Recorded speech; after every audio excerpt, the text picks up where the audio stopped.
This is your brain on Tide Pods. So fresh, so clean. But seriously, don't eat soap and stuff, please. Okay? Written and directed by Frank Henenlotter, Brain Damage is an American comedy horror from 1988 that stars Rick Hurst. The story follows Brian, a young guy who becomes addicted to a blue fluid secreted by a talking parasite.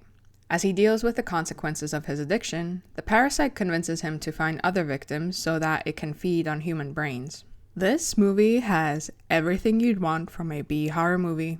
Themes about the human condition, bisexual lighting, practical effects that are just bad enough to be excellent, and a soundtrack that channels one guy spending a weekend alone with a synth keyboard and a bunch of rain. If you've heard me talk about movies before, then you know that I am a for practical effects. I love the puppetry the filmmakers created for the parasite, and the vocal choice for the parasite's voiceover is very entertaining to me. Uh-oh, Brian. Now you're really losing your mind. The shot of sludge gushing out of Brian's ear must have been so fun to make, and I would love to see some behind-the-scenes material about these breathing brains in Brian's spaghetti. Try saying that 3 times fast. Breathing brains in Brian's spaghetti. Also, that alley scene with the is nuts. No pun intended.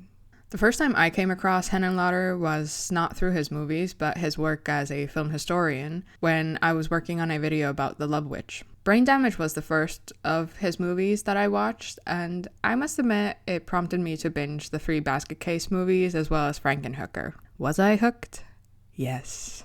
However, out of all these movies, Brain Damage is definitely my favorite, even though it's probably the most tame that you'll see Henenlotter. I'm not sure if that's true. In my brain, that's true. It's rare to see movies about addiction that don't position substance abuse as a moral failing, but rather show how excessive drug use of any kind can lead to loss of loved ones, work, and lives. Making this into a monster movie allows to explore the topic from a very practical perspective. Have you seen Brain Damage? Do you have brain damage? Do you remember your first Henenlotter experience? From now on, I'm the one who's going to be calling the shots. I'm the one who's going to be in control.